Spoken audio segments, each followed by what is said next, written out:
आप समझना चाह रहा हूं, वो 10 साल देश के लिए बेहतर थे या ये 12 साल? और कई पैरामीटर्स जो मैंने गिनाए उन पर, अब बताइए आप। दोनों जो 10 साल हैं, दोनों 10 सालों को मैं अलग अलग तरीके से देखता हूँ। दोनों 10 साल कुछ हिस्सों पर बेहतर रहे, कुछ हिस्सों पर कमजोर रहे। ये इस सरकार के लिए भी कहा जा सकता है, उस सरकार के लिए भी कहा जा सकता है। उस सरकार में जो सबसे अच्छे पॉइंट्स हैं, मैं उस मनमोहन सिंह सरकार पे करता हूँ। ये फिगर्स पे नहीं जा रहा मैं, बेसिक मनमोहन सिंह सरकार ने क्या किया कि जो आम आदमी है उसको ताकत देने वाले कानून बनाए। जैसे राइट टू एजुकेशन है, राइट टू इंफॉर्मेशन है, मनरेगा वाला जो है, फूड गारंटी है, एजुकेशन की गारंटी है। ये सारे कानून वो थे जो मनमोहन सिंह सरकार ने बनाए और उससे ताकत मिली, है ना। इकोनॉमी पर जितना वो काम कर सकते उतना काम किया। आतंकवाद पर वो कमजोर रहे। वो सरकार बहुत मजबूत लड़ाई वहां पर नहीं लड़ सकी, जिसके लिए कहा जा सकता है। लेकिन उस सरकार ने जब आतंकवाद में वो फेल रहे तो उसकी जिम्मेदारी भी ली,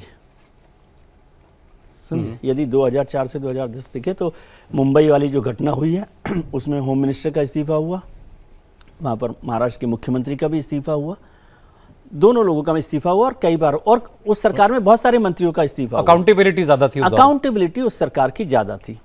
और जो लोग मनमोहन सिंह को कमजोर प्राइम मिनिस्टर के तौर पर देखते हैं, इवन उनके जो मीडिया एडवाइजर भी रहे और उन्होंने एक्सीडेंटल प्राइम मिनिस्टर लिखा, उनकी ताकत का जब सबसे बड़ा कब क्या होता है कि हर दिन कोई चीज़ का वो नहीं होता टेस्ट। एक दिन टेस्ट हुआ 2008 में, जब न्यूक्लियर एनर्जी का बिल पास करने की बात आई और मनमोहन सिंह अड़ गए।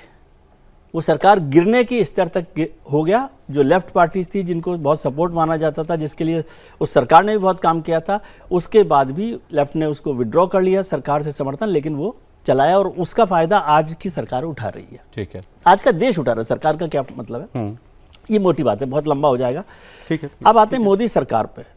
मोदी सरकार ने ये आशा करें आपने इनका बताया, आगे देख लेते हैं त्रिपाठी जी को क्या कहना है। हाँ, ठीक है, ठीक है।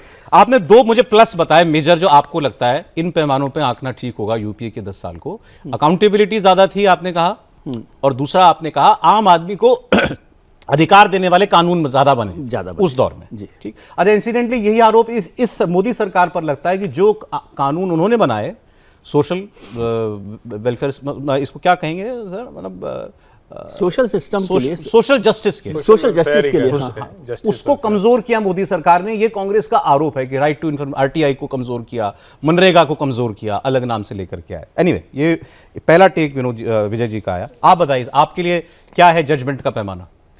नहीं, देखिए, सबसे पहले तो मैं वहीं पे आ जाऊं कि अकाउंटेबल गवर्नमेंट थी किसके प्रति? सोनिया गांधी के प्रति, राष्ट्रीय सलाहकार समिति के प्रति, या देश की जनता के प्रति?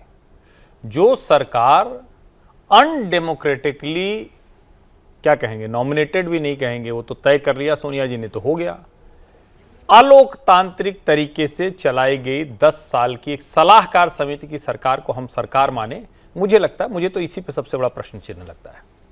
अगर जरा सा भी मनमोहन सिंह जी में रीढ़ की हड्डी होती तो जिस दिन वो अमेरिका में थे और राहुल गांधी ने प्रतीकात्मक तौर पर ही सही उनके उस अध्यादेश को फाड़ दिया था, उसी दिन उन्होंने त्यागपत्र दे दिया होता। मेरी इच्छा थी देने की, ये नहीं, दे दिया होता तो न तो प्राइम मिनिस्टर पोस्ट का जो सैंक्टिटी कहते हैं, जो कहते हैं उसका सम्मान, वो बचा रहा उनके समय में, और न ही उस सरकार ने जनता के प्रति जो जवाबदेही थी उसको तो कभी देखा ही नहीं।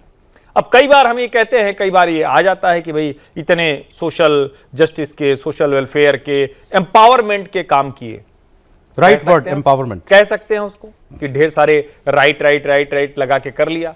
लेकिन वो राइट राइट लगा के क्या होता था देश में? क्या वो राइट राइट लगाकर देश में सचमुच पोषण वाला खाद्यान्न महिलाओं को, गर्भवती महिलाओं को मिल पाया?